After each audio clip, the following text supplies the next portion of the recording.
Salut tout le monde, bon on va démarrer, il est 20h36, on va rattraper les gens en route. Euh, J'espère que vous allez bien. Ce soir, petit format live mensuel habituel, sauf que pour une fois nous sommes tous les deux avec Max en direct, sur la même Ouais. caméra, au même endroit. Moi, je suis venu du bout du monde pour être ici, de C'est retour sur Nantes. c'est vrai que tu as traversé la France pour venir là faire ce live.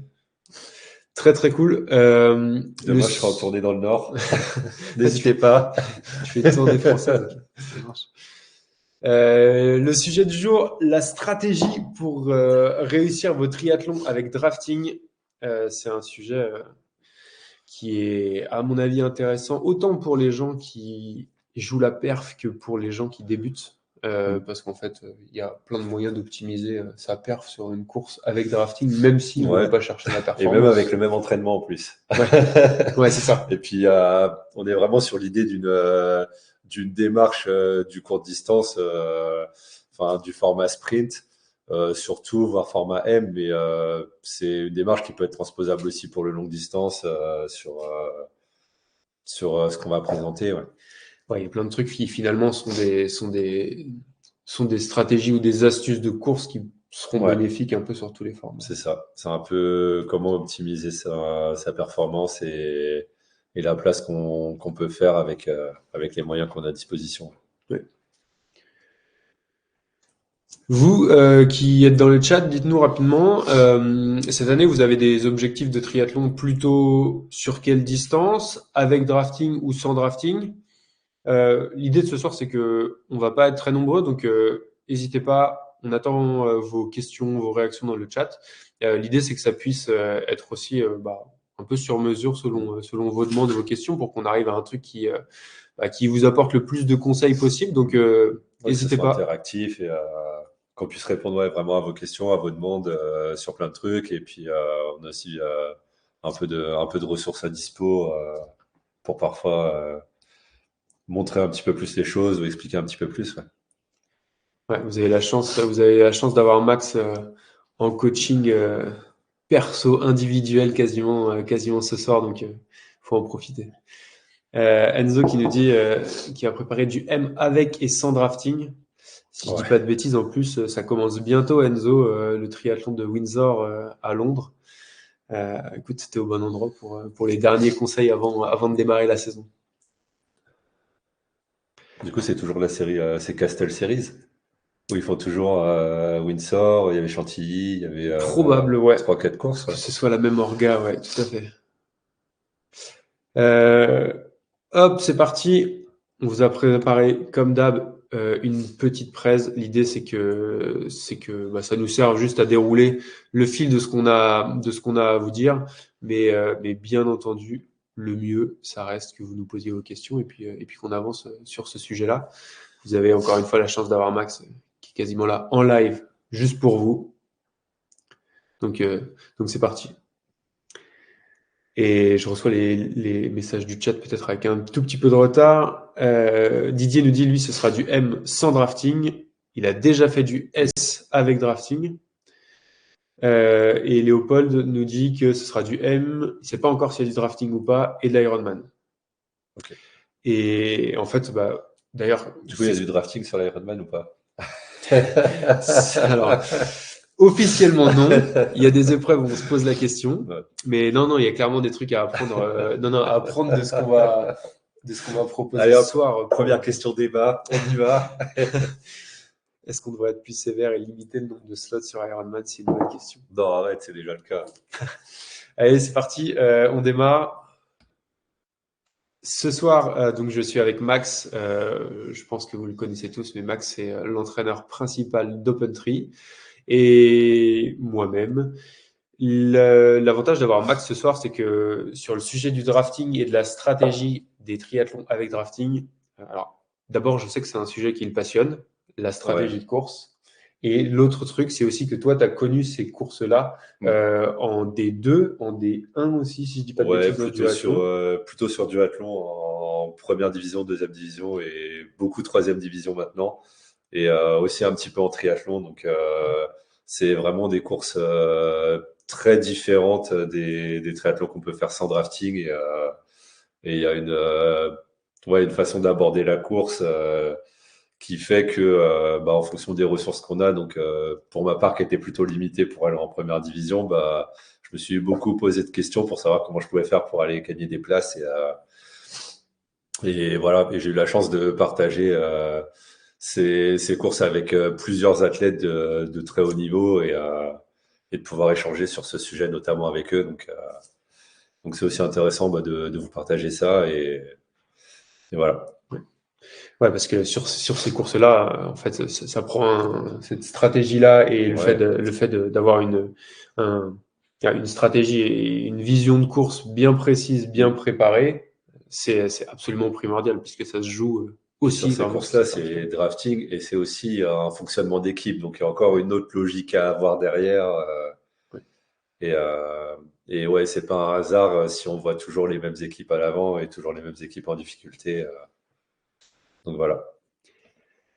Ce soir, on a construit ce qu'on va vous dire autour de trois grands axes. Et normalement, à la fin de ce qu'on va se dire là ce soir, il y a trois trucs que vous aurez. C'est savoir préparer une stratégie pour votre prochaine course. Globalement, on va parler beaucoup de courses avec drafting, mais finalement, comme on se le disait, il y a aussi des éléments qui sont adaptés aux courses sans drafting et sur tous les formats. Ouais. Le deuxième point, c'est aussi que vous allez savoir un peu mieux comment adapter la tactique et le déroulé selon ce qui se passe, selon les conditions de course. Et la troisième chose, c'est que normalement, avec les deux points précédents, vous démarrerez votre prochain triathlon avec moins de stress. Parce qu'en fait, savoir ce qu'on doit faire, ce qu'on va Mm. faire et dans quel ordre, ça élimine une Ouais. grande partie d'incertitude et de Mm. stress. Très rapidement, je repasse s'il y a des gens qui viennent juste de nous rejoindre sur qui nous sommes. OpenTri, nous, on est la première plateforme d'entraînement en ligne pour les triathlètes et on combine à la fois des programmes d'entraînement, mais aussi une communauté. Et l'idée, c'est de vous proposer pour vous, que vous soyez débutant ou expérimenté, le bon programme pour pouvoir avancer, pour pouvoir aller chercher, atteindre vos prochains objectifs sportifs. Aujourd'hui, OpenTree, c'est une équipe de 8 pratiquants, tous passionnés de triathlon et avec une seule mission, c'est vous emmener vers vos prochains objectifs. Vous faites partie des un peu plus de 2 millions de lecteurs qui sont passés sur notre blog depuis 2016 et pour la plupart des plus de 2200 athlètes qui ont progressé avec nous, qui ont suivi un de nos programmes. Et ce soir, donc, on est là pour discuter de la stratégie et la tactique sur les triathlons avec drafting. Max, je te laisse introduire le sujet et nous dire un peu de ce dont on va parler ce soir, parce que, en fait, stratégie et tactique, c'est deux choses un peu différentes quand on prépare une course. Ouais.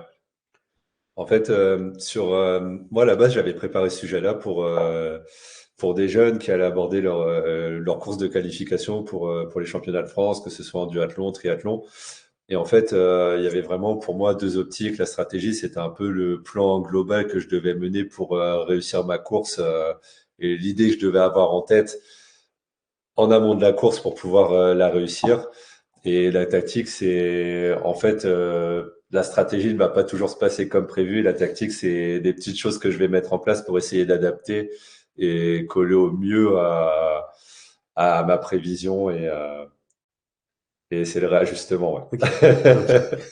Il y a du avant, C'est ça. la feuille blanche où tout est clair, où on sait comment ça va se dérouler, et puis il y a du pendant, la tactique où finalement, naturellement, ça se déroule Ouais, pas comme prévu et il y a des choses à ajuster. c'est ça. Ok. Euh, Peut-être je te laisse présenter un peu le sujet et comment toi tu le concrétises et les conseils qu'on peut avoir sur les différentes phases de la course. Du coup, en fait, pour moi, résumer un petit peu la course, je vais avoir la stratégie que je vais mettre en place avant la course, qui va comporter plein d'éléments que je vais chercher à prendre en compte. Je sais pas, par exemple, ça va être la façon dont va être créé le parcours, la course, comment vont être créées les zones de transition, quel type d'athlète je vais avoir sur ce genre de course. Tout ce qui va être pendant la course, c'est ce que je vais mettre en place en fonction de moi, en fonction des autres, en fonction de la façon dont va se dérouler la course. Et il y a aussi toute cette partie après-course analyse, faire une sorte de bilan et essayer de se dire qu'est-ce que je vais retirer de ce que j'ai mis en place pour pouvoir le réajuster sur la course d'après et est-ce que ce que j'ai mis en place a été payant ou pas. Et du coup, je retente ma chance après sur une course suivante tout en ayant le même process, mais en ayant des adaptations puisque l'environnement va évoluer aussi sur la prochaine course. Et puis, derrière ces grands mots-là, stratégie, tactique, analyse, en fait, ce qu'on se disait, c'est que ça ne concerne pas que les athlètes qui jouent les premières places et les premiers rôles. Pour eux, ça, c'est certain, ce sera une méthodologie indispensable. Mais en fait, ça va vous servir aussi à vous qui préparez votre premier triathlon ou qui voulez juste progresser et aller chercher des chronos un peu meilleurs que la fois précédente. Tout ça, c'est des choses qui permettent de gagner du temps, de gagner de la sérénité sans avoir à s'entraîner plus. Et derrière ces gros mots-là, finalement, c'est aussi accessible pour tous. Les conseils qu'on va donner ce soir, il y en a plein que vous pouvez mettre en œuvre, même pour votre premier triathlon, juste pour l'aborder avec plus de sérénité. Il y a aussi beaucoup de gens qui n'ont pas forcément cette démarche-là, de se dire, moi, ça avait déjà arrivé d'arriver dans un parc 30 minutes avant et de discuter avec des gens. Et en fait, il y a des gens qui ne savent pas où ils mettent les pieds, ce qu'ils ont à faire. Ils connaissent même pas le parcours de natation, dans quel sens ça va partir. Donc voilà, c'est déjà préparer sa course en amont quelque part. Ouais, et puis, ça, on parle de ça, mais on cherche tous des heures d'entraînement supplémentaires à caler dans notre semaine pour être plus performant. Parfois, la performance, ou en tout cas l'amélioration de nos performances, ça passe juste par ça, quoi. Ouais. Aussi par savoir ce qu'il faut faire. Exactement, par une préparation de la course, quoi. Peut-être sur la partie stratégie. Alors, qu'est-ce qu'on met derrière la partie stratégie? Qu'est-ce qu'on peut préparer avant la course? Alors pour moi, il y a vraiment plein de choses à prendre en compte. Déjà, c'est soi-même avec ses forces et ses faiblesses. Donc, avoir une sorte de bilan objectif sur ses propres capacités, sur chaque discipline, sur les intensités qu'on va chercher à mettre en place en compétition. Après, les autres éléments, ça va être les entraînements que j'ai faits, à peu près le niveau auquel j'en suis. Ma préparation, l'expérience que je vais avoir, donc le cumul de toutes les courses, on va se rendre compte qu'il y a des gens qui sont déjà venus sur telle ou telle course plusieurs fois et qui savent comment fonctionne la course et ce qu'il faut faire pour réussir cette course-là. Et après, je vais avoir aussi tous les facteurs qui vont être liés à l'environnement de ma course. Donc, je sais que personnellement, je vais très souvent regarder la liste de départ des engagés de la course et cocher quelques noms qui sont proches de mon niveau ou des gens avec des profils très particuliers. Donc, par exemple, je peux avoir des gens qui vont être très forts sur la partie natation ou sur la partie vélo. Et je sais que sur des courses avec drafting, je vais pouvoir collaborer avec ces gens-là ou profiter de leur niveau parce que eux vont m'aider à rentrer sur l'avant et m'aider à améliorer soit mon temps, soit ma place. Donc en fait, le principal aspect sur les courses de drafting, c'est qu'on va chercher à collaborer avec d'autres personnes pour améliorer une sorte de performance de groupe et avoir un intérêt commun en fait entre athlètes. Et ou pas d'ailleurs, parce qu'on peut avoir des gens qui n'ont pas d'intérêt à être là, donc ça arrive aussi. Après, au niveau de l'environnement, c'est se dire je vais participer à une épreuve, quelles sont les distances que je vais avoir. Souvent, le dénivelé aussi va être intéressant sur la partie vélo, les distances exactes que je vais avoir sur chaque épreuve. On peut avoir des épreuves avec des natations raccourcies, des vélos peut-être un petit peu allongés ou des courses à pied qui vont être soit sur route ou soit sur trail ou par chez nous avec du sable, ce genre de choses.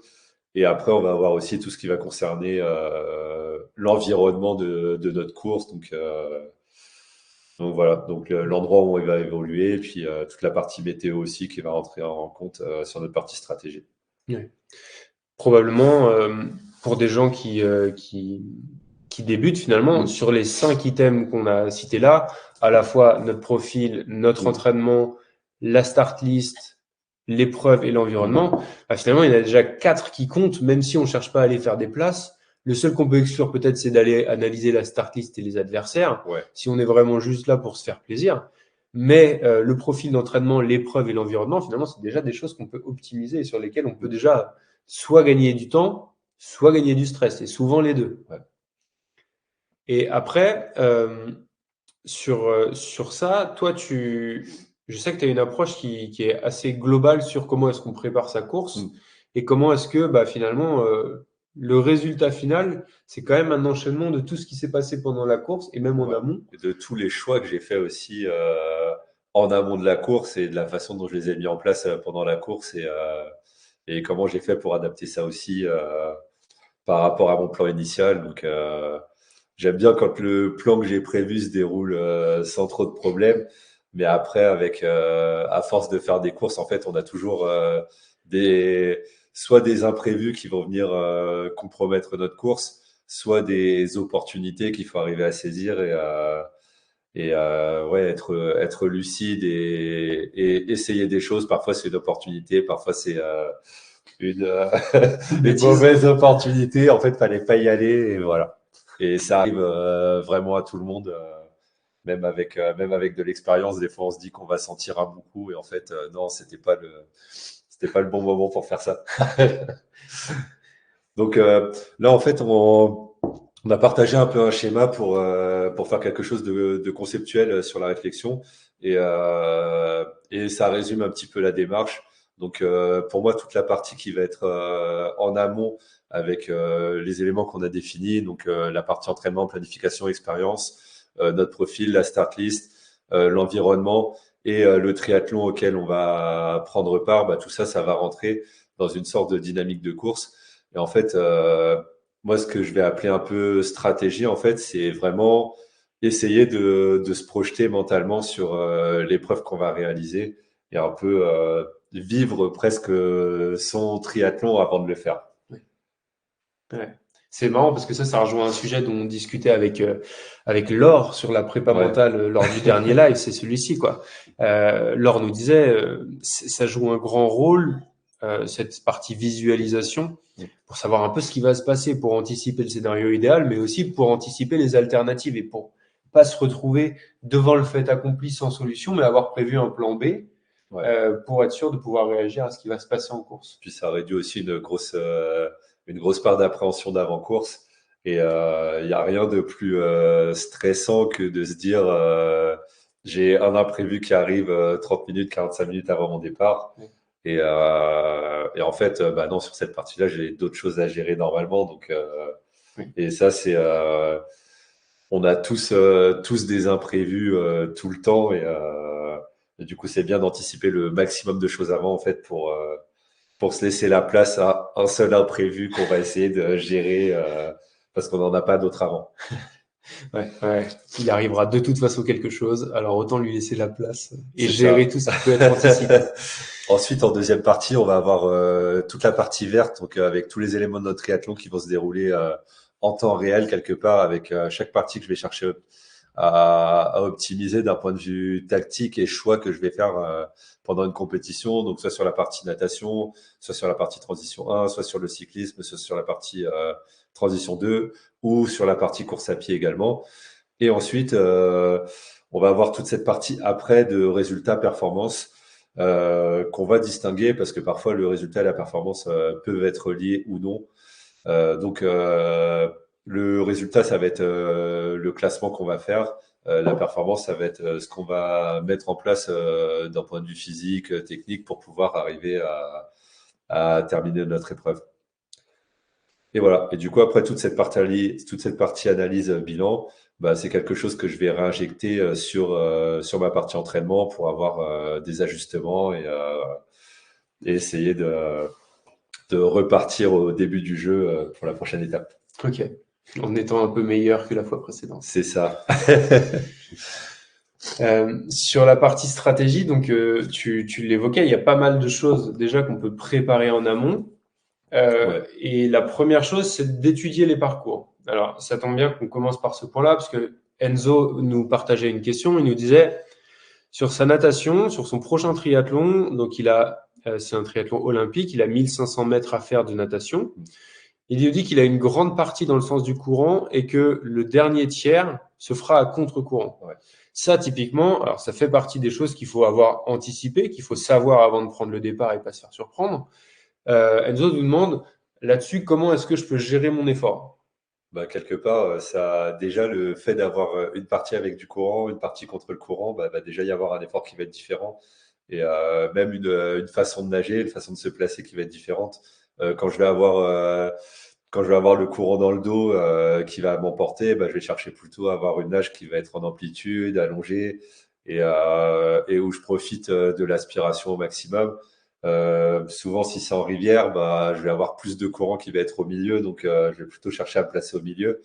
Euh, Quand je vais passer sur une partie qui va être moins favorable en natation, bah là, je vais essayer d'avoir une nage qui va être différente, donc avec une cadence un petit peu plus élevée, peut-être moins allongée sur ça. Puis je vais choisir un endroit de la rivière aussi où il y a moins de courant, donc peut-être éviter de nager au milieu, mais plutôt se rapprocher des berges. Voilà. Ok. Donc ça a déjà une incidence sur ma partie natation et de comment je vais la gérer en fait. Même mon effort va être plutôt facile, modéré au début sur ma partie natation, et par contre je sais que ma fin de natation va être très difficile et que je vais devoir mettre beaucoup plus d'énergie pour pouvoir avancer. Et donc, hormis cette question-là du courant, il y a d'autres éléments auxquels il faut faire attention lorsqu'on va commencer à étudier le parcours en natation. Bah après, on va aussi avoir une grosse incidence du placement dans le groupe. On va en parler un petit peu après, mais en fait, sur chaque triathlon, il va y avoir des places au départ qui vont valoir très cher et d'autres qu'il vaut mieux éviter parce que c'est une place où on va se faire nager dessus ou parce que c'est une place où on va pas être à l'aise et voilà. Donc du coup, moi, bon. Mon conseil là-dessus, c'est de se placer à côté des vieux briscards et de ceux qui font le meilleur temps parce que eux ont étudié le parcours et que du coup, je cherche à être à leur place. Malheureusement, malheureusement, ils n'ont pas de bonnet distinctif, ceux-là, on peut pas les Ouais, repérer tout de suite. on va faire du profilage de gens, on va mettre leur tête à l'entrée du parc. Si vous voyez ces personnes-là, suivez-les. Pour la partie natation, je pense qu'on a globalement fait le tour. Sur la partie vélo, course à pied, à quoi faut faire attention? À quel point faut repérer le parcours? Ouais, moi, mon conseil, c'est vraiment de repérer le parcours en entier, en fait, et de faire sur la partie vélo. Et ça, c'est un conseil qui est valable pour le court distance, pour le longue distance. Et du coup, chercher à analyser un peu comment est construit le parcours, le revêtement que vous allez avoir, le nombre de virages, le dénivelé aussi, parce que si il y a des endroits qui vont être plats ou des endroits avec des bosses, bah, ça va être aussi un petit peu différent dans la conception de notre stratégie.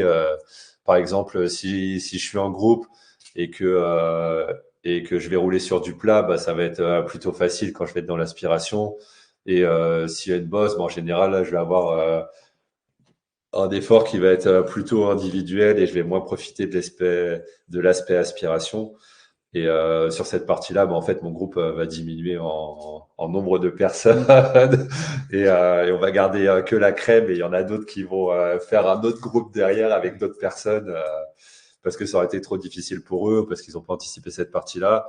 Euh, et du coup, c'est un intérêt aussi bah, pour vérifier que la distance est bonne, le sens du vent et tout ça, ça va avoir un aspect sur notre stratégie. Donc, par exemple, si on a un parcours qui est vent de face sur la première partie, ben, en fait, on a plutôt intérêt à être dans un groupe sur cette partie-là et à faire l'effort sur cette partie-là pour être vraiment dans un groupe ou se laisser détacher pour être dans le groupe de derrière, mais pas faire l'effort tout seul quand on est face au vent parce que c'est là qu'on va dépenser pas mal d'énergie. À l'inverse, une autre partie du parcours où le vent sera plutôt favorable, va se dire là, j'essaye de rester dans le groupe où je suis ou de récupérer pour préparer ma partie suivante.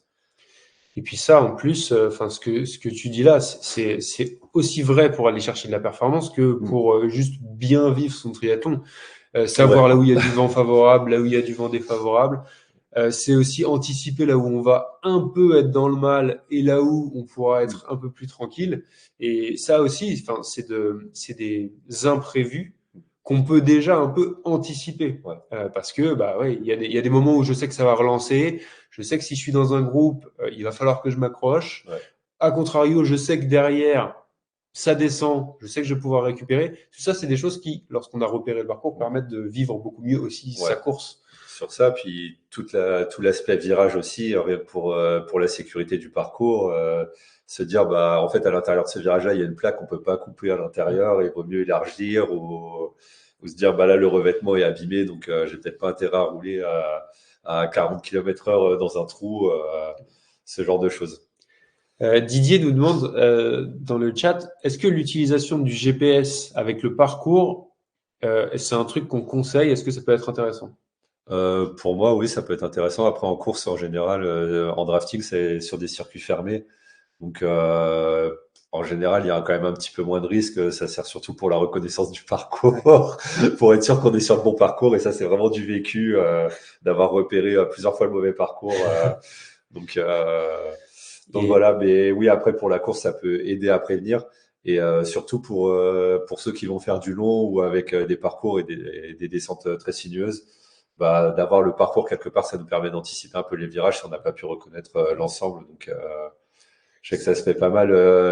Ça se fait pas mal chez les pros. En fait, ils vont descendre avec le GPS et ils vont anticiper tous les virages et ils vont descendre presque avec les yeux sur le GPS. Donc, et ce qui fait que sur les formats avec drafting, il y a quand même cette problématique un peu de la sécurité ouais, où on reste à rouler dans un peloton. Il faut quand même avoir les yeux plutôt sur ce qui se passe devant que sur le ouais. GPS et sur la carte. C'est ça. Mais du coup, vous pouvez mettre des bips sur votre compteur. Ça fait plein de bips dans le groupe, ça énerve un peu tout le monde. Ça peut être drôle. Et le dernier point sur lequel c'est souvent, notamment chez les débutants, un truc sous-estimé, c'est la partie zone de transition. Parce que dans une zone de transition, on circule pas librement, Mm. il y a un sens de transition, il y a une zone qui nous est dédiée. Tout ça, c'est des choses à repérer en amont aussi, parce qu'il faut voir où est-ce qu'on entre dans le parc à vélo et où est-ce qu'on sort. Il faut, alors ça d'expérience personnelle, être capable d'avoir un repère visuel pour trouver où est situé votre vélo. Mm. Parce que quand il y a 400 vélos dans un parc à vélo, il faut à la Ouais. fois repérer l'allée dans laquelle vous êtes, mais il faut aussi repérer à quelle distance est votre vélo. Et Et pour ça, dans des ça, conditions où on sort après la natation, on n'est pas forcément hyper lucide et où il peut y avoir plein de monde qui essaie de se changer en même temps. Donc, exactement. Et donc ça, il y a un vrai truc où mm. on en voit tout le temps. Si vous avez été sur le bord d'un parc à vélo, vous le voyez. Il y a des gens qui font deux, trois tours parce qu'ils savent pas où est placé leur vélo. Ouais. Un truc simple, c'est de repérer à la fois l'allée dans laquelle vous êtes et de repérer, je sais pas, une oriflamme, un poteau, une barrière particulière en Mm. face de laquelle est votre vélo, Ouais. ce qui permet de pas se tromper normalement et même dans un état pas très lucide de sortie de natation, de pouvoir retrouver son vélo. Le mieux, c'est d'installer la personne qui nous accompagne juste en face de notre vélo et qui a écrit notre prénom. Après, s'il y a 10 personnes qui s'appellent comme nous juste à côté, c'est compliqué. En vrai, enfin, moi, je trouve que c'est vraiment une partie où il y a un gain de temps facile à faire. C'est pas un truc où faut s'entraîner très longtemps. Et moi, vraiment, mon conseil sur cette partie-là, en fait, c'est de prendre le temps de faire toutes les transitions en marchant pour voir comment est construit le parc et faire vraiment le chemin visuel sur cette euh, sur cette partie transition. Et sinon, en petit tips aussi, mais du coup, tout le monde va le faire. Donc, faut pas trop que je donne, mais c'est prendre. En fait, en triathlon, on n'a pas le droit d'avoir d'un point de vue réglementaire, des aspects qui font que ça nous distingue notre vélo d'un autre. Donc, par exemple, on n'a pas le droit de mettre de serviette au sol pour repérer notre emplacement, mais vous avez des éléments qui sont obligatoires, par exemple le casque. Et du coup, bah, il y a certaines marques qui font des casques orange fluo, par exemple. Et bah, on sait qu'à cet endroit où il y a un casque orange fluo, bah, normalement, il y a notre emplacement. Donc, ça, c'est un petit tips qui peut aider. Mais du coup, prochaine course, il va y avoir 400 casques orange dans le parc. Donc, je vous conseille pour d'autres de prendre un casque violet. Et on n'a pas abordé aussi la partie course à pied, mais ça peut être important de visualiser un petit peu le parcours, comment il est construit aussi, les virages, donc le terrain, les endroits où ça monte et ça descend, le revêtement aussi, puis la distance officiels, on va dire, parce que certains annoncent 5 km, mais ça peut être 4 km et demi ou des fois 6-7 km. Vérifier si c'est une partie plutôt en bitume ou plutôt en trail. Donc là aussi, on peut avoir un choix de chaussures qui va être différent et du coup, on construit son sac un peu différemment. Donc prendre des chaussures de course à pied pour aller faire des cailloux avec nos chaussures carbone, ça fait un peu mal quand on voit leur état à l'arrivée. Il faut qu'on annonce à la personne avec qui on vit, bah voilà, j'ai cassé mes chaussures, il faut que je rachète des chaussures à 250 euros. Ouais. Voilà. En plus du prix de l'inscription, Ah, c'est ça. s'il faut racheter des chaussures à 250 balles. Ouais. Les parcours, alors on a remis un petit exemple, mais voilà, c'est un truc que vous trouvez facilement sur le site de l'organisateur, d'abord pour prévoir, mais c'est aussi un truc que vous devez aller repérer parce que c'est important et ça permet d'évacuer pas mal de stress. Même de la plage, on peut déjà observer comment est construit le parcours, comment est le courant et, et avoir aussi une idée de l'endroit où se placer sur cette partie de natation pour pas trop subir. Donc, moi, je sais que j'avais une petite anecdote là-dessus sur une D1 à Quiberon où il y avait Poissy qui avait choisi son sas la veille parce qu'il y avait le courant dans un sens et que c'était favorable. Sauf que le lendemain, le courant était dans l'autre sens et du coup, sont toutes sorties à l'arrière du groupe sur ça. Donc voilà, oui, et je sais plus, je crois qu'il y avait un bateau qui passait au loin, ça avait créé un courant avec des vagues et tout, c'était complètement différent et voilà, le genre de truc qu'on peut pas prévoir, on se dit qu'on a optimisé, qu'on a fait le meilleur choix et en fait non, c'était le pire choix du monde. Euh, Après avoir étudié le parcours et l'épreuve, Mm. il y a cette partie, donc comment est-ce que moi je prépare, enfin je prépare, j'étudie mon profil pour Mm. savoir un peu euh, là où je suis bon, là où je suis moins bon, quel style de parcours me correspond. Tout ça, comment est-ce que toi tu le prépares? Qu'est-ce qu'on peut dire aux gens qui veulent préparer une épreuve? C'est quoi les deux, trois questions à se poser et les deux, trois Ouais. repères à prendre pour Moi, savoir ça? vraiment sur mon profil, je vais regarder un peu ce que je suis en capacité de faire en natation, en vélo, en course à pied, la discipline où je me sens le mieux, les disciplines aussi où je suis en difficulté. Et, euh, et en fait, ça me fait une sorte de carte personnelle de mes capacités, de mes compétences et de ce que je suis capable de faire. Et en fait, ça, du coup, ça va me dire déjà une idée du profil de parcours sur lesquels je suis en capacité de faire des choses bien et des profils de parcours sur lesquels je vais être en difficulté. Donc, je sais pas, on peut avoir par exemple un parcours tout plat. Bah, en général, si c'est un parcours où il va falloir être en groupe, où il va falloir surtout avoir une puissance qui est très élevée pour pouvoir faire des relances, mais on n'a pas besoin d'avoir comment dire, un très très bon niveau vélo pour pouvoir rester dans le groupe si on arrive à s'abriter correctement, à être à un bon endroit. Et si on a un parcours qui est montagneux, bah, à l'inverse, on va avoir plutôt une puissance cible à viser dans la bosse ou un effort type à viser dans la bosse qui va chercher à être le plus lisse possible. Et, euh, et du coup, ça va être un effort vélo qui va être assez différent, même sur un parcours avec drafting. Le drafting a très très peu d'importance sur ce genre de parcours, par exemple. Donc c'est un petit peu ça. Et après, par dynamique de course aussi, donc il y a des parcours qui vont être très favorables pour les nageurs, d'autres parcours qui vont être plutôt favorables pour les gens qui ont des bonnes capacités en vélo. Et du coup, bah, plutôt se dire, bah, ma carte, c'est ça. Je vais essayer de choisir des parcours qui favorisent ma carte. Hmm. Ça, c'est vrai que ça s'applique, alors, encore une fois, hein, non seulement à la recherche de performance, mais ça Mm. peut s'appliquer aussi à un premier défi, je sais pas, celui de passer sur longue distance, celui d'aller Ouais. chercher un premier Ironman. Très clairement, entre un premier Ironman ou en tout cas un premier distance Ironman à Lacano ou à Embrun, on n'est clairement pas sur les mêmes qualités Ouais. recherchées. Et donc, il y a vraiment aussi ce constat objectif à faire avant de se lancer sur une aventure comme Mm. ça aussi. Clairement, ouais. Puis après, ma phrase que je disais tout le temps aux jeunes, c'est vraiment sur le parcours, je cherche à exploiter mes points forts et je cherche à minimiser mes points faibles pour pouvoir faire une performance et se dire en fait, bah, si j'ai des capacités pour faire des choses en vélo, bah, j'ai intérêt à les exploiter parce que je sais que ça sera pas le cas de tout le monde et que du coup, bah, je vais être aussi dans une optique d'éliminer les autres gens sur des parties où eux ont des points faibles. Et, euh, et moi, quelque part, ça pouvait m'énerver de voir des gens qui ont un très très bon niveau vélo et qui sont contents d'être dans le groupe et facile, tout en se disant, bah, en fait, après, il y a la course à pied et je vais peut-être avoir plus de difficultés. Et en fait, bah, tous les gens qui sont là attendaient la course à pied avec nous bien gentiment pour nous larguer. Donc voilà. Il faut pas hésiter Ouais. à miser fort Dès que j'ai des sur as dans ces, la manche, j'y vais, sur je ces choses. distribue, c'est parti.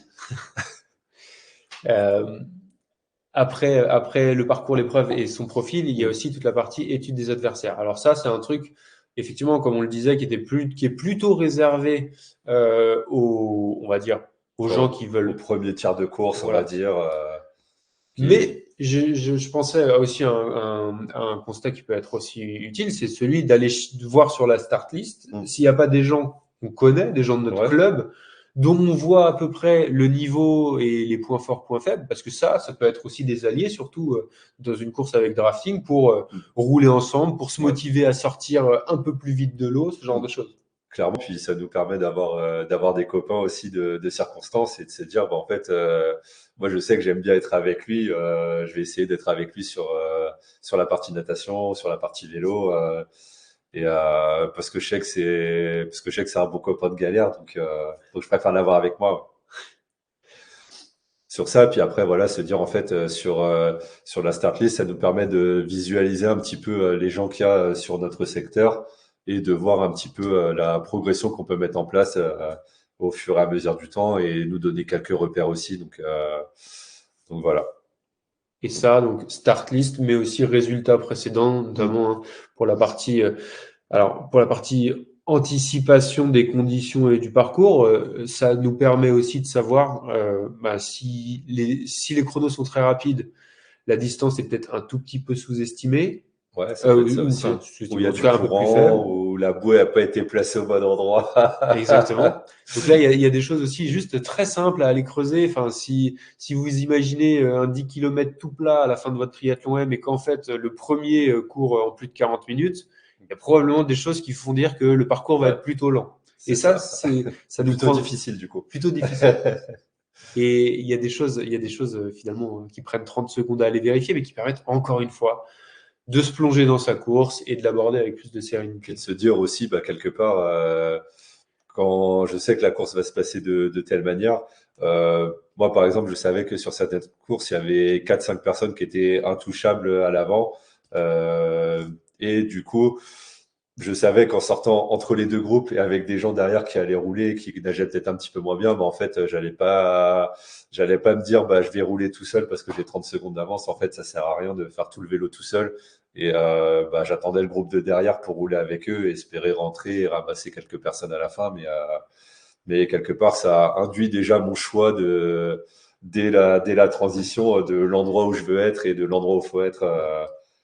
En vélo. Et à l'inverse, ça m'est arrivé sur une course aussi de me dire, bah, je suis dans un petit groupe, j'ai roulé 18 km à deux et avec 6-7 personnes dans la roue. Et en fait, il y a un groupe de 25 qui rentre juste avant la transition, qui ont roulé tous ensemble. Donc bah là, on sait qu'on a fait l'effort juste avant et qu'en plus derrière, va falloir courir pour gagner, pour garder les 25 places d'avance potentielles. Donc ouais. Donc on prend un sacré coup au moral aussi en faisant ce genre de choix, mais Même en ayant prévu sa stratégie absolument c'est parfaitement, ça. ce genre de scénario arrive. La partie suivante, c'est probablement sur son matériel. Alors, on n'a pas tous des garages remplis de vélos, remplis de roues et avec plusieurs Ouais. modèles de combi, mais il y a quand même quelques petites choses qu'on peut adapter sur chacune des disciplines. Ouais. En fait, c'est se dire, bah, je vais sur cette compétition-là, je pense que c'est ce matériel-là qui est plus adapté. Et du coup, ça nous évite de transporter notre garage dans la Twingo. Et voilà, donc du coup, en natation, bah, savoir si le parcours va être nagé avec une combinaison ou pas. Donc, bon, bah, là-dessus, vous prenez quand même tout le temps votre combinaison parce que on sait jamais. Ça peut toujours servir. Sur la partie vélo, par exemple, bah, si vous avez un choix de vélo, un choix de roue, un choix de pneumatique, bah, se dire en fait, ça sert à rien que je prenne des roues qui sont avec un très très gros profil si je vais faire un parcours qui est montagneux, parce qu'elles vont être plus lourdes, moins maniables et en plus avoir un freinage qui est un peu plus difficile. On peut réfléchir aussi à un choix de pneumatiques. Moi, c'était quelque chose que j'avais vu avec des gens qui prenaient des pneus plutôt adaptés pour la pluie ou plutôt adaptés à performance sur du sec. Et c'est un truc qui est bête, mais juste choisir son pneu ou avoir une pression de pneu qui est adaptée sur la course, bah, ça peut déjà changer notre façon d'avoir de l'adhérence sur la route et être plus à l'aise. Donc, euh, donc voilà, donc il y avait ça. Puis après, sur la partie course à pied, j'en parlais un petit peu. Mais choisir les chaussures qu'on va avoir besoin sur tel type de parcours. Donc, soit les chaussures de course à pied, soit des chaussures peut-être un petit peu plus passe-partout, ou vraiment des chaussures trail si c'est très difficile. Bah, savoir si on prend des chaussettes aussi sur notre parcours ou pas, si on va mettre une casquette parce qu'il fait chaud. Voilà, prendre des lunettes et puis à peu près quel type de ravitaillement je vais avoir besoin aussi. Donc ça rentre aussi en compte. Peut-être un petit peu moins sur des distances S, mais à partir du format M avec drafting, il faut quand même se poser ce genre de questions et se dire bah, je dois prendre un ravitaillement sur la partie bah, en amont de la course, en vélo, en course à pied aussi. Donc voilà. Et tout ça permet d'éviter les approximations et puis l'improvisation pendant la course, quoi. Ouais, C'est des choses elles doivent être fixées ouais. avant qu'on prenne le départ. Et justement, après avoir pris le départ, bon, bah, tout ce qu'on a couché Sur le sur papier, le papier, ils vont va froisser falloir cette boule il et du faut coup, le, ça va être autre chose. et il faut le confronter à la réalité. Et là, on passe sur la partie tactique. Donc là, dans la course, globalement, comment est-ce qu'on fait pour optimiser ses chances, pour être vraiment sûr d'être au maximum de nos Hmm. capacités et pour avoir voilà, soit la performance maximale, soit le stress minimal. Ouais.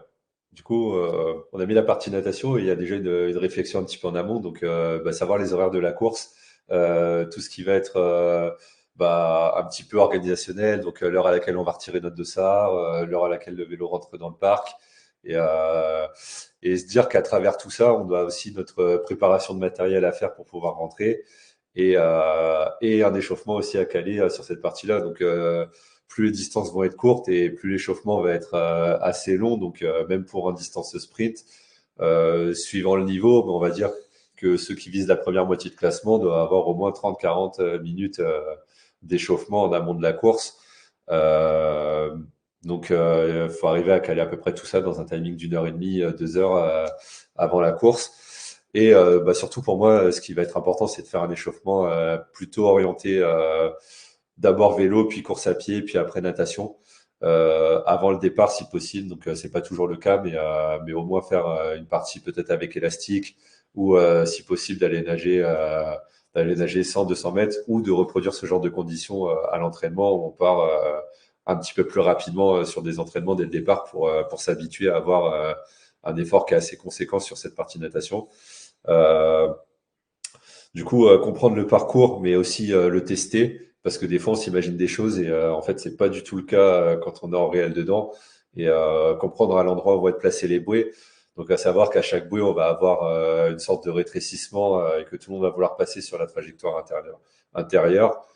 Et du coup, il y a peut-être bah, des choix adaptés là-dessus pour peut-être passer vraiment à l'intérieur du parcours si possible et se rabattre au dernier moment sur la bouée, voire passer sous la bouée, mais du bon côté du coup, parce que sinon on peut avoir une disqualification. Donc, donc faites bien attention à ça. Comprendre un peu comment va fonctionner le courant aussi. Donc, dans quel sens il va entraîner mon groupe et je vais peut-être avoir du mal à passer la bouée. Bah, si j'ai du courant qui me déporte complètement à l'intérieur, ça va être le cas pour aussi tous les autres concurrents et du coup, ça va nous déporter, avoir une trajectoire un peu différente. Donc, dans ce cas-là, peut-être se placer plutôt à l'extérieur parce qu'on sait que le courant va nous déporter sur la bouée finalement et profiter des conditions de la mer ou de la rivière pour nager à notre place. Donc il y avait ça, puis après comprendre aussi la partie transition. Et on avait fait aussi un petit graphe donc, pour choisir le placement initial en fonction de ses capacités. Donc moi c'était quelque chose où je me disais avec mes jeunes en fait je regardais leur classement et je me disais mais à l'entraînement c'est pas possible ils ont gagné 20 secondes cette année sur 200 mètres et je devrais pas les voir sortir à la même place que l'an dernier. Et en fait, c'est juste que qu'ils se plaçaient toujours derrière. Donc forcément, c'était plus compliqué d'aller sur l'avant. Donc choisir un placement initial en fonction de ses capacités.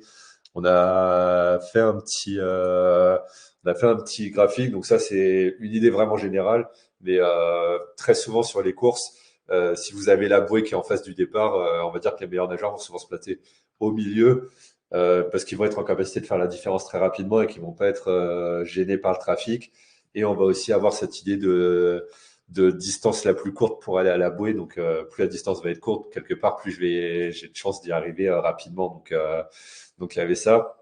Ensuite, du coup, niveau expert, pour moi, ça va être sous les 1,25, 1,30 au 100 mètres. Voilà, on peut prétendre être à peu près sur ces endroits-là sur la plupart des triathlons.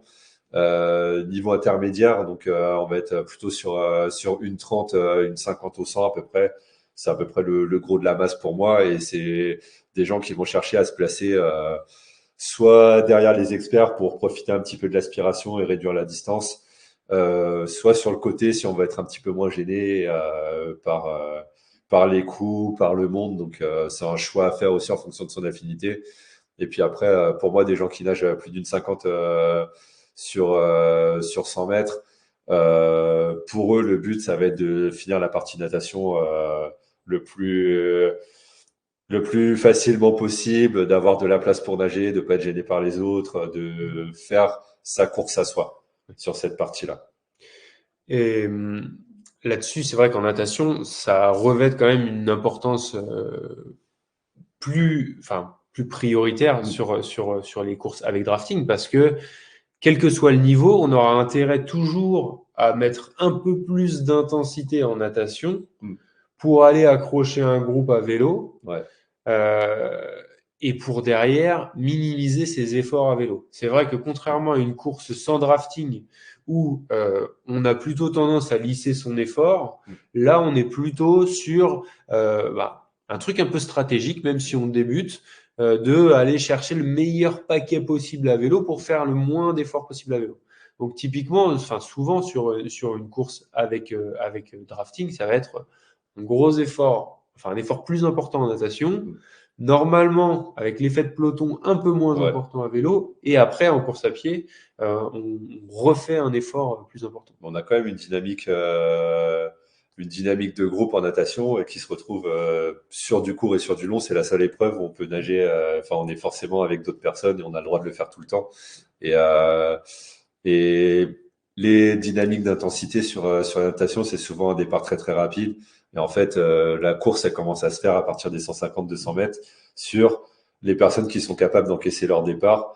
Parce qu'en fait, après, le groupe va ralentir légèrement, mais je suis au bon endroit et j'ai fait l'effort au bon moment et je suis en capacité de profiter de l'aspiration. Donc, quand je suis dans les pieds d'un nageur, l'aspiration, c'est à peu près 30% d'économie d'énergie sur cette partie-là.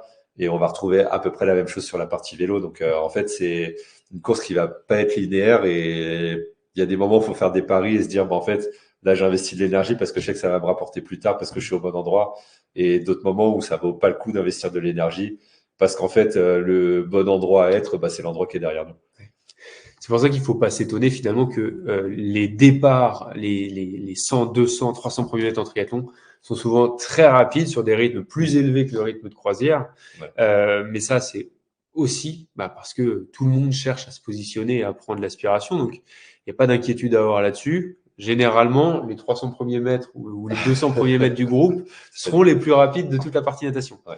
Et vous comprenez aussi probablement pourquoi, dans les programmes d'entraînement en ce moment, il y a plein de simulations en piscine où on vous fait travailler sur ces différentes intensités et où on simule soit des départs en sur-régime, soit des passages de bouée où il faut relancer, des moments où on trouve notre rythme de croisière.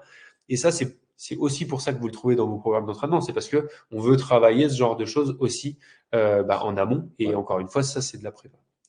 Enzo nous posait deux questions. Il nous demandait s'il existait un protocole d'échauffement complet sur la plateforme. Alors oui, sur la plateforme de communauté, dans la partie outils et ressources, je vous le mets dans le chat, il y a un protocole d'échauffement assez simple que vous pouvez suivre et qui retrace les 5 grandes étapes de l'échauffement du matin de la course jusqu'aux quelques minutes avant le départ. Donc ça, vous le trouverez sur la partie communauté, dans la partie outils et ressources. Et Enzo nous demandait aussi, est-ce que cette zone de positionnement varie selon que le départ soit dans l'eau ou en dehors? Je pense que la réponse est assez claire. On Bah retrouve oui, toutes après les... ça dépend.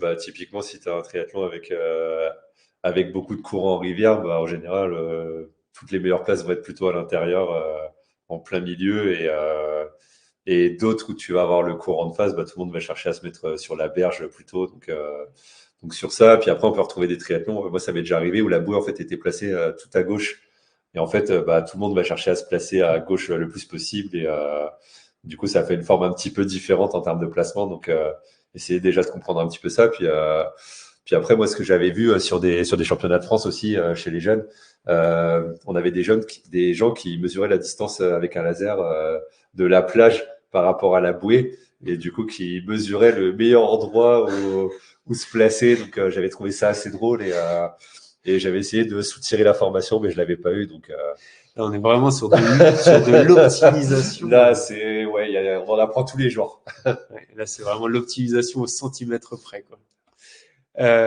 Sur la natation, alors c'est ce qu'on se disait, mais globalement, ce sur quoi il va falloir faire attention, c'est les changements d'allure du groupe. On en a parlé, le départ plutôt rapide, les relances au passage de bouée, les changements de direction. Ça, c'est aussi le truc où bah, finalement, on est très peu à suivre la trajectoire idéale sur un triathlon. On est très nombreux à faire quelques vagues et du coup, ça, c'est un truc à surveiller. Et puis cet effet entonnoir dont tu parlais, Max, à chaque passage de bouée où ben, il faut faire passer un grand nombre d'athlètes sur une petite trajectoire idéale. Donc Sur le même temps, ouais. il y a toujours, il y Donc, a toujours ouais. cet effet-là. Ouais, championnat de France, j'avais compté, on était à 120 athlètes en 10 secondes à la bouée, donc à la première bouée. Donc, ça fait un peu de monde. Faut se battre un peu pour avoir une place. Et par contre, bah, juste derrière, une grosse accélération et tout le monde était en file indienne pour tout le reste de la natation. Donc ouais, important d'être au bon endroit à la bouée, ouais. Sur la partie transition, c'est un peu ce qu'on s'est dit, mais globalement, le premier truc à faire, c'est d'avoir le repère clair pour savoir où est mon vélo dans le parc et que je passe pas, alors que je me trompe pas d'aller déjà, c'est une première chose. Et surtout après que je sache où il est dans l'allée et que je puisse repérer, soit comme tu le disais, avec un proche qui peut être là sur le bord du parc à vélo pour Ouais. nous aider. Ça, c'est la situation idéale. Par contre, effectivement, un truc plus simple, c'est de trouver un drapeau, un repère un peu plus loin, une barrière pour savoir où est situé notre vélo. Et après, pardon, tu voulais Puis ajouter un ouais, du truc, coup, Max? sur cette partie-là, en fait, la transition, ça doit être un truc où on est un peu en mode robot quelque part. C'est quelque chose qui prend 10-15 minutes en début de saison à faire.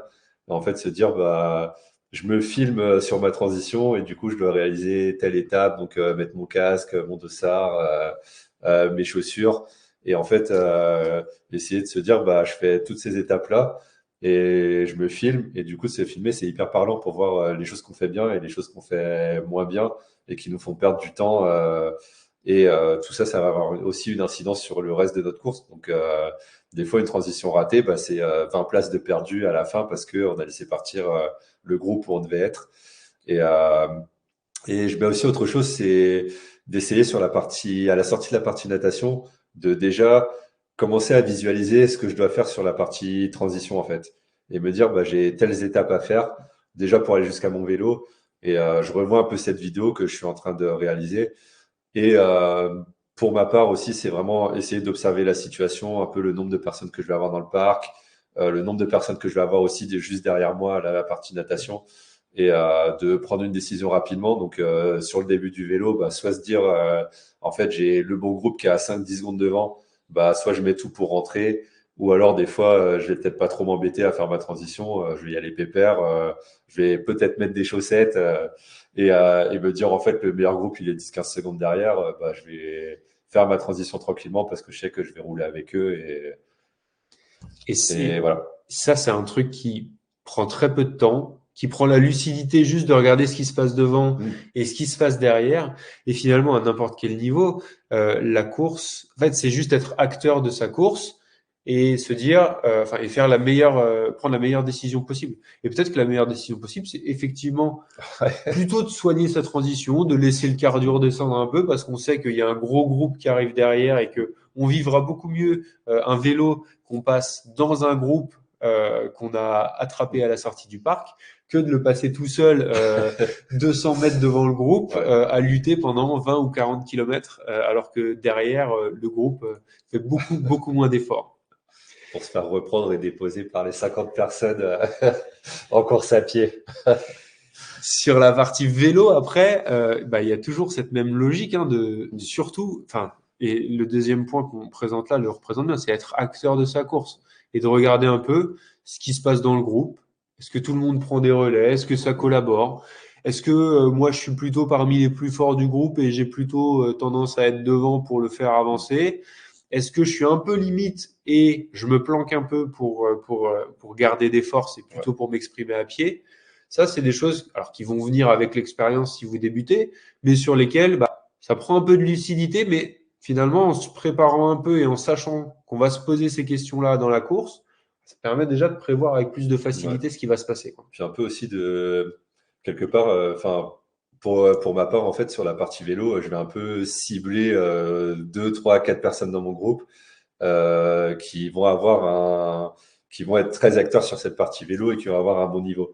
Et en fait, j'essaie de me dire ceux qui sont en capacité de faire la différence dans ce groupe ou de le mener à bien, bah j'ai intérêt à être pas très très loin de ces personnes-là, parce que quand il va se passer quelque chose, bah je sais qu'il y aura ces 2, 3, 4 personnes qui seront dans le mauvais coup entre guillemets, et du coup j'ai intérêt peut-être plus à les surveiller sur cette partie-là. Et aussi après on peut regarder un petit peu la façon de rouler des autres, donc se dire même sur un aspect sécuritaire être plutôt sur l'avant du groupe, parce que s'il y a une chute, ça va plutôt se passer sur le milieu ou sur la fin de notre groupe. Donc, il y a aussi ça à prendre en compte.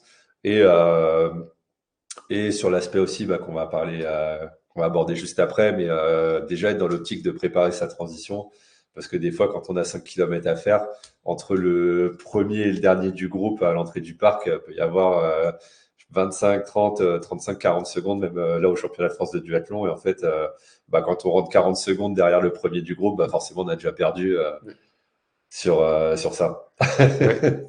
Et là-dessus, sur le dernier point de se placer à l'avant et la sécurité, alors globalement, si on devait voir une tendance, c'est que plus le peloton avance, moins les gens sont à l'aise à vélo. Ouais. Normal, les premiers sont plutôt très à l'aise. Derrière, on est sur des gens qui roulent un peu moins et souvent qui ont moins l'habitude de rouler en peloton, ce qui est un vrai truc, hein. Qui sont aussi moins à l'aise pour prendre des virages Ouais. et potentiellement provoquer des chutes dans le virage. Hein. Voilà.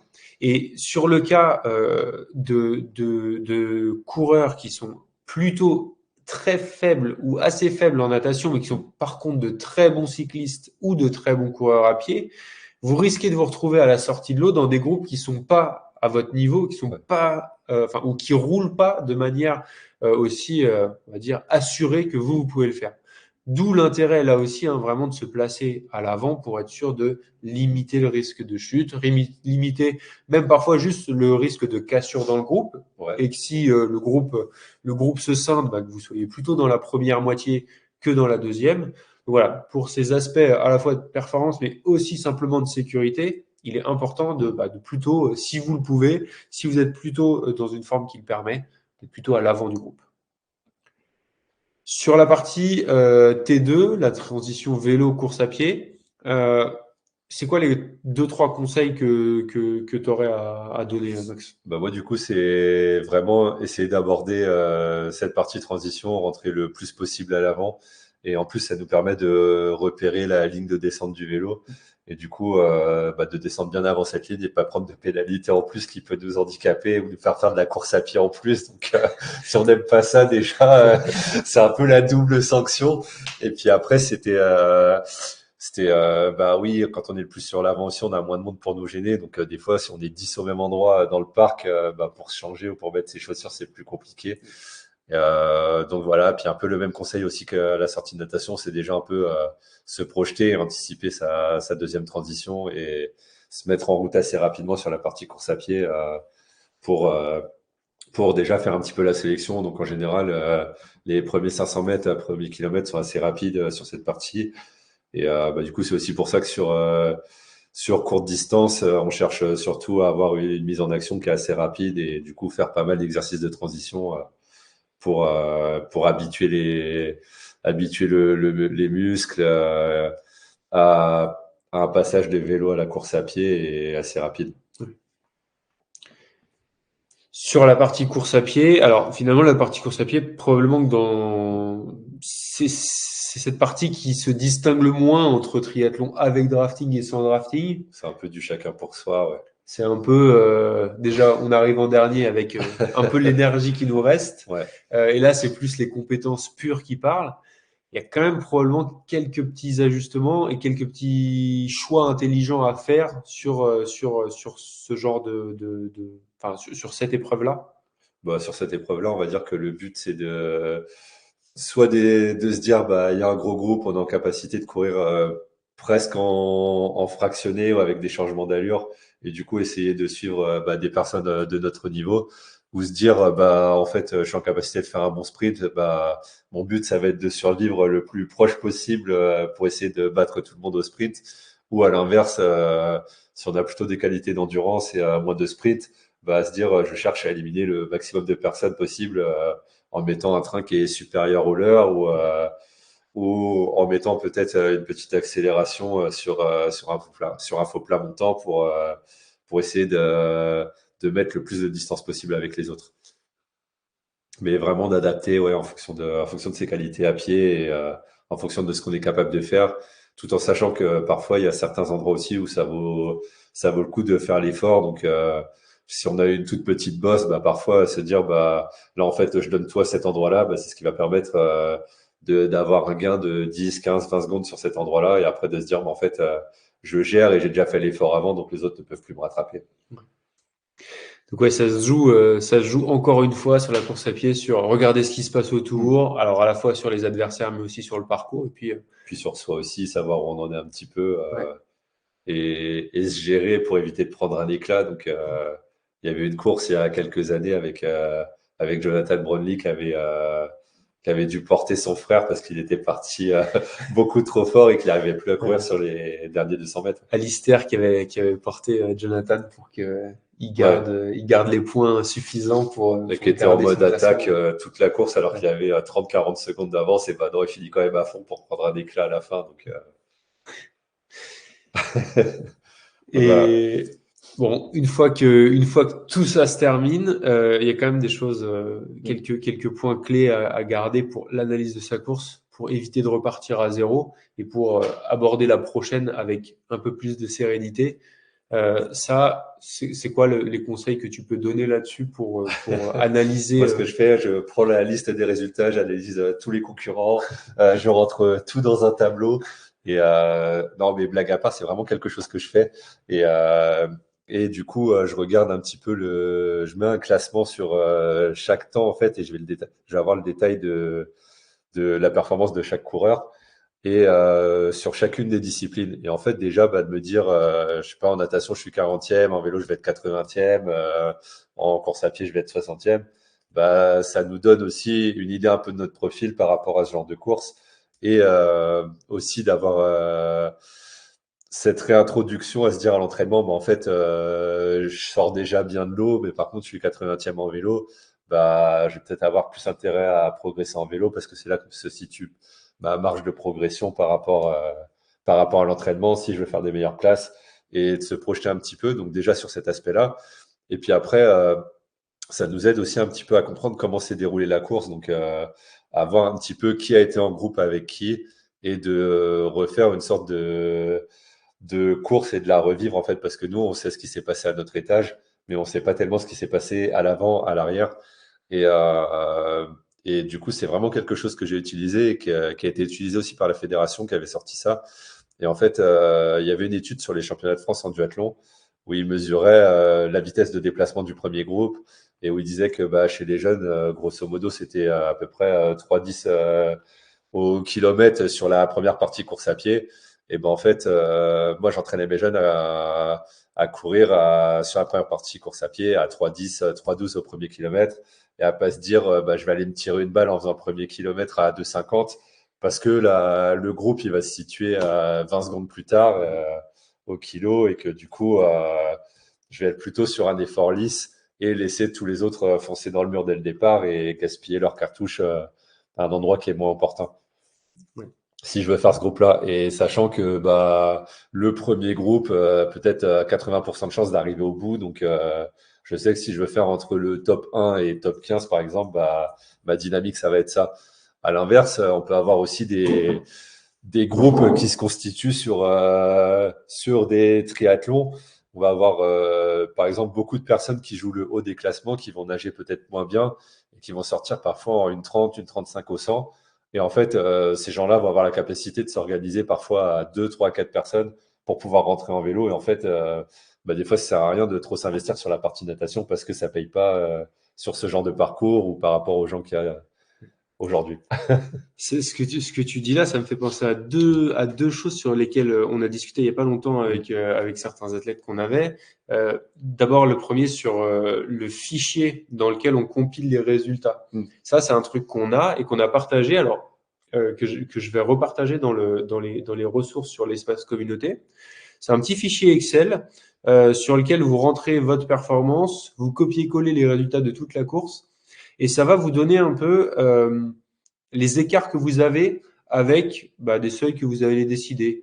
Le top 3, le top 5, le top 10, le top 100 selon votre classement.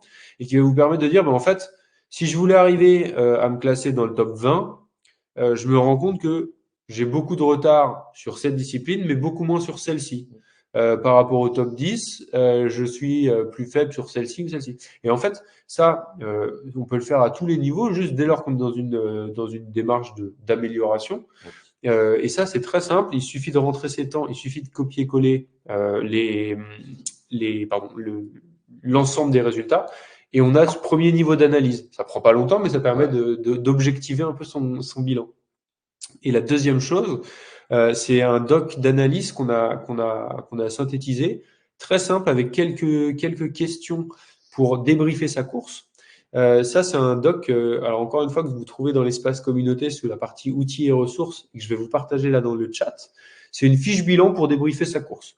En quelques points clés, je vais écrire en 2-3 minutes à chaud ce que j'ai fait sur la course et ce qui a été bon ou moins bon. Et ça, c'est hyper précieux parce qu'en quelques minutes, vous avez déjà les grands axes d'amélioration pour vos prochaines courses.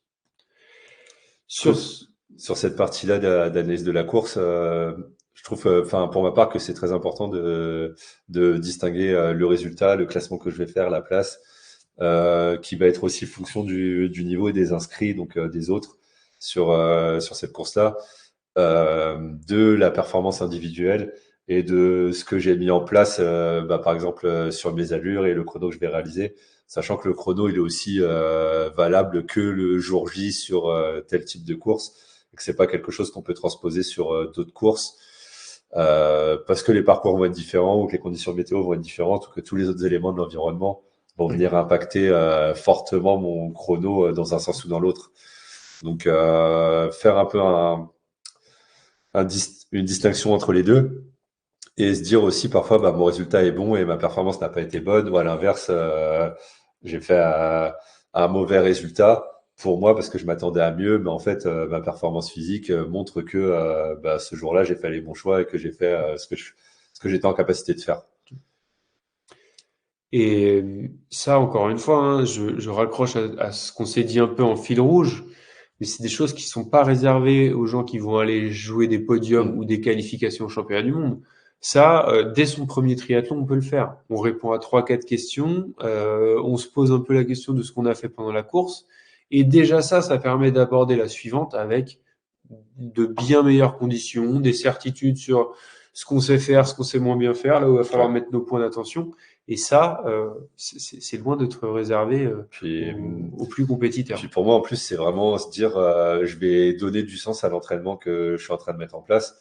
Et quelque part, on s'implique dans sa démarche de progression, en fait, de se dire, bah, objectivement, je sais que c'est cet endroit-là où j'ai besoin de progresser.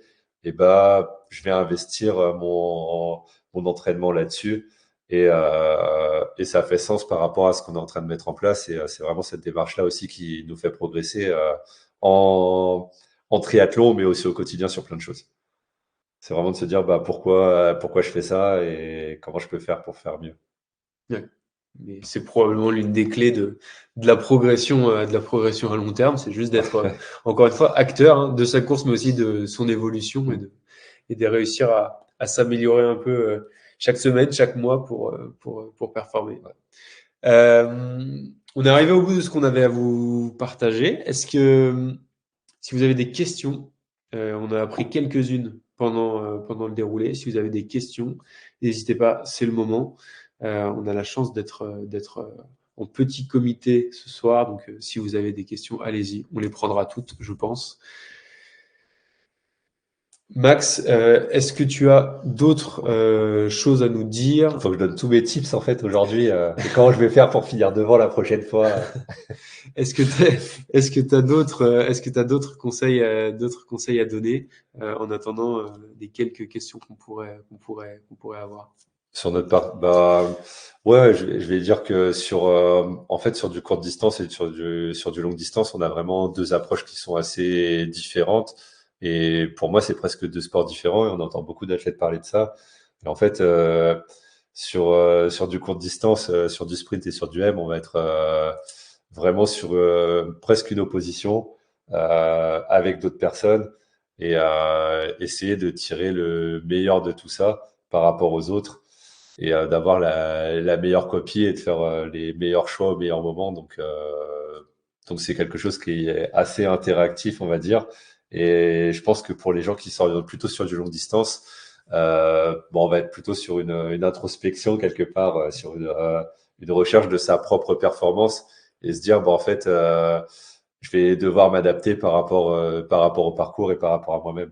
Donc il y en a un qui est par rapport au parcours et par rapport aux autres. Et sur longue distance, c'est vraiment la recherche par rapport à soi-même. Et je pense que quand on se met à mélanger un petit peu les deux, et surtout sur longue distance, à se dire, bon, en fait, je vais commencer à faire quelque chose par rapport à un tel, bah, je pense qu'on gère plus par rapport à soi et que c'est là qu'on se met à se planter un petit peu. Donc voilà. C'est vrai. Euh, merci beaucoup à tous. On était en petit comité ce soir. J'espère que ça vous a plu. On espère qu'on pourra passer ce bon mot en replay à d'autres. Merci beaucoup de nous avoir rejoints. On vous dit à très vite. On a des dossiers qui arrivent. On a pas mal de nouveautés qui arrivent. La semaine prochaine, on aura un truc intéressant à vous annoncer qui, j'espère, va vous plaire. Ça devrait arriver en milieu de semaine. Et puis voilà, je vous souhaite à tous une bonne soirée, une bonne prépa. Suivez bien vos plans d'entraînement. Et puis on se retrouve rapidement sur l'espace de communauté ou sur vos coachings. Merci à tous et bonne soirée. Merci à vous. Au revoir.